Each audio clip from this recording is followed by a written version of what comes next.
আসসালামু আলাইকুম। আশা করি সবাই ভালো আছেন। আলহামদুলিল্লাহ আমিও ভালো আছি। আজকে রান্না বান্না নিয়ে চলে আসলাম। আজকে আমি ট্যাংরা মাছ ভুনা করব টমেটো দিয়ে। তো এই যে দেখুন ট্যাংরা মাছ ভুনার জন্য আমি প্রথমে কিছু পেঁয়াজ এবং কাঁচামরিচ তেলে ভেজে নিচ্ছি। পেঁয়াজ এবং কাঁচামরিচ ভাজা হয়ে গেলে তারপর আমি এর সাথে আদা রসুন ভেজে তারপর রান্নার জন্য সমস্ত মশলা দিয়ে দেব। আর রান্না করতে কি কি মশলা লাগে এটা আমরা কিন্তু সবাই জানি। হলুদের গুঁড়া, মরিচের গুঁড়া, লবণ দিয়ে এই যে দেখুন আমি সমস্ত মশলাগুলো কষিয়ে নিচ্ছি। তার সাথে আমি 2-3 টুকরো টমেটো দিয়ে দিয়েছি। এতে করে মাছ ভুনা করলে মাছটা যেমন স্বাদ হবে এবং দেখতেও কালারটা অনেক সুন্দর আসবে। তো যাই হোক এখন মশলাটাকে ভালোভাবে কষিয়ে নেই। মশলা কষানোর সময় যদি একটু বেশি করে পানি দিয়ে তারপর মশলাটা কষানো হয় এক্ষেত্রে সেই তরকারিটা খেতে কিন্তু অনেক বেশি স্বাদ হয়। তো যাই হোক আমি সবসময় একটু বেশি মশলা পানি দিয়ে কষাই। তো যাই হোক এখন এই যে দেখুন মশলাটা কষানো হয়ে গেছে। মশলার কালারটাও কত সুন্দর হয়েছে। কষানো যেহেতু হয়ে গেছে এখানে ধুয়ে পরিষ্কার করার সেই ট্যাংরা মাছগুলো আমি এখন দিয়ে ভালোভাবে কষিয়ে নেব। মাছগুলো আমি ভালোভাবে কষিয়ে নিচ্ছি। আর এই ট্যাংরা মাছগুলো কিন্তু একদম ফ্রেশ ছিল, একদম তরতাজা ছিল মাছগুলা।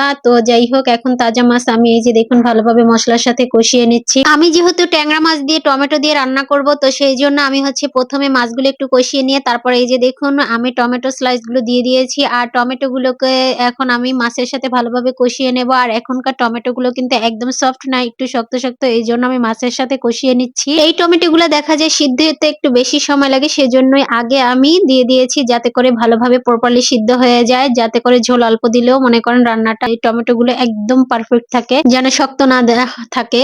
তো যাই হোক এখন এই যে দেখুন আমি ঝোল দিয়ে দিয়েছি। আর আমি যেহেতু মশলাটাও ভালোভাবে কষিয়ে নিয়েছি এবং মাছও ভালোভাবে কষিয়ে নিয়েছি তাই এখানে ঝোলের পরিমাণ বেশি দেওয়ার প্রয়োজন হয় নাই, আমি অল্প পরিমাণ ঝোল দিয়েছি। তবে আমি কিন্তু একদম অল্পও দেই নাই, যতটুকু পরিমাণ প্রয়োজন আমি ঠিক ততটুকুই দিয়েছি যাতে করে টমেটো গুলো একদম গলে না যায় আবার একদম শক্ত না থাকে এই পরিমাণ। আর মাছগুলো যেন প্রপারলি সিদ্ধ হয়ে যায় সেই পরিমাণ ঝোলই দিয়েছি। আর দেখেন এখন ঝোলটা কিন্তু অনেকটাই কমে গেছে। এরপর আমি এখানে ধনিয়া পাতা দিয়ে দেবো। এখন আমি কিছু ধনিয়া পাতা দিয়েছি আর রান্নার শেষে আবার অল্প কিছু ধনিয়া পাতা দিয়ে দেবো। তো এই প্রথমে আমি এই যে কিছু ধনিয়া পাতা দিয়ে দিলাম, এর কারণ এই ধনিয়া পাতার ঘ্রাণটা একদম ঝোল মাছ সব সাথে মনে করেন ঘ্রাণটা ছড়িয়ে যাবে। আর রান্না শেষ হওয়ার একদম আগে যে ধনিয়া পাতাগুলো দেবো সেগুলো আসলে ফ্লেভারের জন্য দেখতেও ভালো লাগবে এবং ফ্লেভারটাও খুব ভালো আসবে। তো যাই হোক এখন আমার রান্নাটা কিন্তু হয়ে গেছে। আর দেখেন অনেক সুন্দর একটা কালার আসছে। আর আমি একদম ভুনা ভুনা করে নেই, আবার একদম মনে করেন ঝোলও রাখি নাই। তবে আমি কিন্তু একদম ভুনা ভুনা করি নাই, ঠিক আছে, কিন্তু ভুনাই করেছি। তবে এই যে যেটুকু ঝোল দেখতেছেন এটুকু একদম ঠান্ডা হলে কমে যাবে। আর এই যে দেখুন এখন ঠান্ডা হওয়ার পর আমি আপনাদেরকে দেখাচ্ছি একদম ভুনা করে নিয়েছি আমি। তো দেখেন কালারটা কত সুন্দর লাগতেছে আর খেতেও খুব মজা হয়েছিল। আর ট্যাংরা মাছ খেতে কিন্তু আসলেই সত্যি